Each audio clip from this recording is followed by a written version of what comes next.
Assalamualaikum warahmatullahi wabarakatuh. Pada pertemuan kali ini kita akan membahas materi tentang sistem reproduksi pada manusia, di mana materi ini terdiri atas 3 bagian yang akan dipelajari, yaitu pembelahan sel, kemudian struktur dan fungsi sistem reproduksi manusia, dan yang terakhir adalah kesehatan organ reproduksi pada manusia. Untuk yang pertama yang kita bahas adalah pembelahan sel.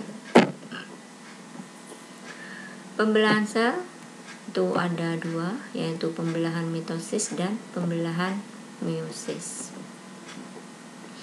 Untuk pertama kali kita akan membahas pembelahan mitosis. Pembelahan mitosis itu terdiri atas 5 fase. Diawali dengan fase interfase, kemudian dilanjutkan dengan profase, metafase, anafase, dan terakhir adalah telofase. Kemudian interfase. Interfase ini merupakan fase persiapan pembelahan sel, di mana terdiri atas 3 fase, yaitu G1, kemudian S, dan G2. Pada fase G1 itu terjadi proses pembentukan organel atau bagian-bagian dari sel.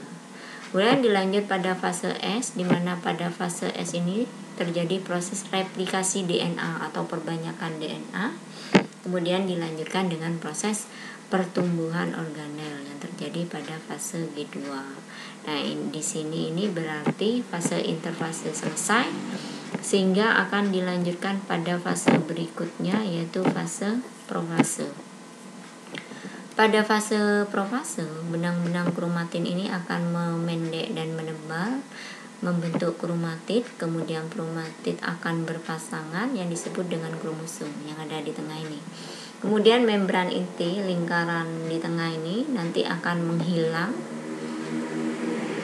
dan benang spindle nantinya akan mengatur diri. Nah, dari sini kemudian akan dilanjutkan pada fase berikutnya, yaitu fase metafase. Ini pada fase metafase ini benang-benang spindle di tiap kutub ini sudah terlihat jelas. Kemudian kromosom berada di tengah ini, di bidang ekuator namanya. Dan setiap kromosom masih terdiri atas 2 kromatid yang terkait dengan sentromer. Kemudian fase berikutnya yaitu fase anafase. Pada fase anafase ini benang-benang spindle memendek, kemudian kromatid menuju kutub berlawanan. Nah, pada fase ini merupakan awal dari proses pembelahan atau sitokinesis akan dimulai. Kemudian lanjut pada fase berikutnya, yaitu fase telofase, di mana fase ini merupakan fase terakhir dari pembelahan mitosis. Pada fase ini kromosom sudah sampai di masing-masing kutub yang berlawanan. Kemudian kromatidnya akan menipis dan memanjang menjadi kromatin, dan kromatin akan membentuk anak inti. Nah, setelah itu baru terbentuk membran nukleus. Ini membran nukleus ini nantinya akan membelah sel ini menjadi 2, sehingga akan terbentuk sel anakan baru. Berarti dari sini pembelahan mitosis sudah selesai. Berikutnya adalah pembelahan meiosis. Pembelahan meiosis ini ada 2 ya, ada meiosis 1 dan ada meiosis 2. Di mana meiosis 1 ini diawali dengan profase 1, metafase 1, anafase 1, dan terakhir telofase 1. Setelah telofase 1 masuk ke fase meiosis 2 yang diawali dengan profase 2, metafase 2, anafase 2, dan terakhir adalah telofase 2. Profase 1. Di profase 1 ini membran inti mulai menghilang, kemudian akan terbentuk gelondong pembelahan atau daerah pembelahan. Kemudian kromosomnya akan menebal, dan kromosom yang sama atau yang homolog akan saling berpasangan. Kemudian akan terjadi pindah silang atau pertukaran segmen molekul DNA. Kemudian dilanjutkan pada fase berikutnya, yaitu fase metafase 1. Pada fase metafase 1 ini kromosom yang homolog atau yang sama akan bergerak ke bidang ekuator dengan sentromer yang mengarah ke kutub. Kemudian masing-masing kromosom berikatan dengan benang spindle pada bagian sentromernya. Itu bisa dilihat di gambar. Berikutnya adalah fase anafase 1. Pada fase anafase 1 ini kromosom homolog ditarik oleh benang spindle ini.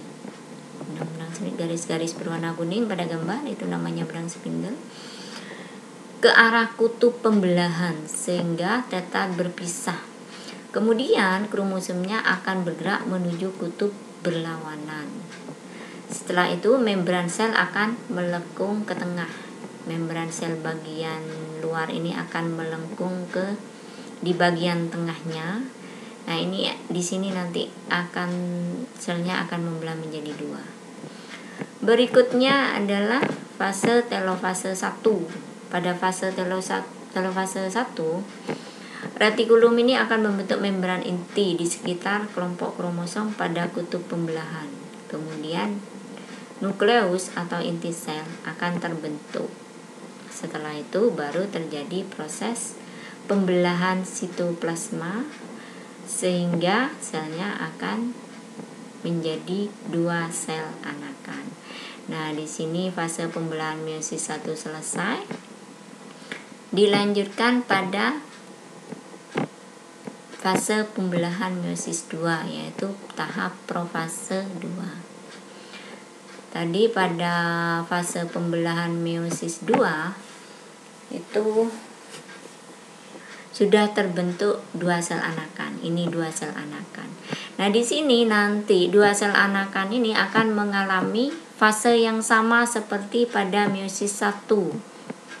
Jadi ada fase profase 2, kemudian fase metafase 2 ini sama prosesnya. Dan terakhir nanti pada fase telofase 2 ini akan terbentuk 4 sel anakan. Jadi 2 sel anakan tadi masing-masing akan membelah menjadi 2 sehingga terakhir akan menjadi 3 sel anakan. Jadi pembelahan meiosis 2 selesai. Nah, untuk pembelahan sel, materi pembelahan sel sudah selesai. Sekarang dari apa yang saya jelaskan dari awal tadi sampai terakhir ini, sekarang tugasnya adalah saya bacakan saja, kalian cukup mendengarkan, kemudian ditulis. Yang pertama adalah jelaskan apa yang dimaksud pembelahan mitosis dan pembelahan meiosis. Kemudian yang kedua, jelaskan perbedaan antara pembelahan mitosis dan meiosis. Saya kira untuk tugasnya sementara cukup 2 saja. Selamat mengerjakan. Untuk pertemuan kali ini saya akhiri sampai di sini. Assalamualaikum warahmatullahi wabarakatuh.